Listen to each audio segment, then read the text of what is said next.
पश्चिम बंगाल के मुर्शिदाबाद में नए वक्फ कानून के नाम पर जबरदस्त दंगा किया गया। हिंदुओं को वहां निशाना बनाया गया, उनका घर जलाया गया, 3 निर्दोष हिंदुओं को मार दिया गया। खबरें ये आई कि कुछ लोग ऐसे भी हैं जो लापता हैं, लेकिन इससे ना तो पश्चिम बंगाल की मुख्यमंत्री ममता बनर्जी को कोई खास फर्क पड़ता हुआ नजर आया और ना ही दूसरे तथाकथित सेक्युलर दलों ने इसके खिलाफ कोई बयान दिया हो। ऐसा लगता है कि इन दलों के पैर वोट बैंक की राजनीति में इतने धंस गए हैं कि इन्हें ऐसी घटनाओं का कोई फर्क ही नहीं पड़ता है।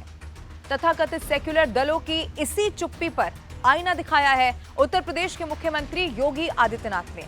सीएम योगी ने पश्चिम बंगाल में हो रहे दंगों पर ऐसे तमाम विपक्षी दलों को घेरते हुए कहा कि बंगाल जल रहा है और वहां की मुख्यमंत्री चुप हैं। ममता बनर्जी दंगाइयों को शांति दूत बता रही हैं। कांग्रेस, समाजवादी पार्टी सब शांत हैं। सीएम योगी ने आगे ये भी कहा कि इन दंगाइयों का इलाज केवल डंडा ही है, क्योंकि लातों के भूत बातों से वैसे भी नहीं मानते। उन्होंने ये भी कहा कि जिसे बांग्लादेश पसंद हो वो बांग्लादेश चला जाए। सीएम योगी यूपी का उदाहरण देते हुए ये कहते हैं कि कैसे उन्होंने राज्य में अपराधियों के खिलाफ कड़े एक्शन लेकर सुरक्षा का एक वातावरण वहां बनाया है। उत्तर प्रदेश में सीएम योगी ने 2017 से पहले वाला उत्तर प्रदेश कैसा हुआ करता था उसकी भी याद दिला दी और इसी को याद दिलाते हुए उन्होंने ये भी जोड़ दिया कि वहां कैसे हर तीसरे दिन दंगा हो जाया करता था, लेकिन दंगाइयों का जब सही उपचार हुआ तो हालात बिल्कुल उलट है, बिल्कुल बदल चुके हैं। यानी कि सीएम योगी ने जो फॉर्मूला अपने राज्य यानी कि उत्तर प्रदेश में अपनाया, अब उसे वो बंगाल में भी लागू करने की तरफ इशारा सीधे सीधे करते हुए नजर आए। लेकिन लाख टके का सवाल यह है कि इन दंगाइयों के खिलाफ एक्शन आखिर लेगा कौन? सच तो यह है कि बंगाल में दंगाइयों को कानून का कोई डर है ही नहीं।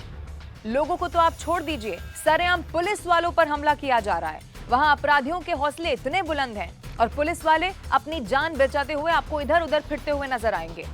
बंगाल में जब वहां की पुलिस ही सेफ नहीं है तो आप सोचिए कि जनता कहां से सेफ होगी। जो एक तरफा हिंसा का शिकार पुलिस वाले ही हो जा रहे हैं। अगर बंगाल में कानून का ही राज होता तो मुर्शिदाबाद से हिंदू पलायन आखिर क्यों करते? वहां से पलायन करके मालदा जाते क्या? जब स्थानीय पुलिस लोगों को सुरक्षा देने में नाकाम रही तो वहां से कई सारे ऐसे परिवार हैं जो पलायन तक कर गए हैं। और स्थिति जब और ज्यादा आउट ऑफ कंट्रोल होती हुई नजर आई तो कलकत्ता हाईकोर्ट के निर्देश के बाद केंद्रीय सुरक्षा बलों की तैनाती हुई। सेंट्रल फोर्सेज ने वहां मोर्चा संभाल लिया। अब बंगाल पुलिस ने जिन दंगाइयों को खुली छूट दे रखी थी उस पर काबू किया बीएसएफ के जवानों ने।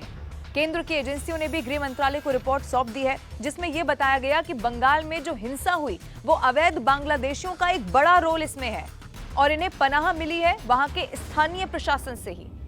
केंद्र बेशक राज्य सरकार के संपर्क में है, लेकिन वहां की जो ग्राउंड स्थिति है उसमें बहुत सुधार होता हुआ दिखाई नहीं दे रहा है। अब आज यानी कि बुधवार को भी बंगाल में सियासी गर्माहट इसी तरह से बनी रहेगी। मुख्यमंत्री ममता बनर्जी इमामों के साथ बैठक करेंगी और दूसरी तरफ बीजेपी शहीद दिवस मनाएगी। वैसे तो मुर्शिदाबाद में एनएचआरसी की टीम आ रही है, लेकिन क्या इससे बंगाल में शांति का माहौल बन सकेगा? जब तक दंगाइयों के खिलाफ योगी स्टाइल में कार्रवाई नहीं होगी, बंगाल इसी तरह से जलता रहेगा। वहां शांति की तो बात भूल जाइए।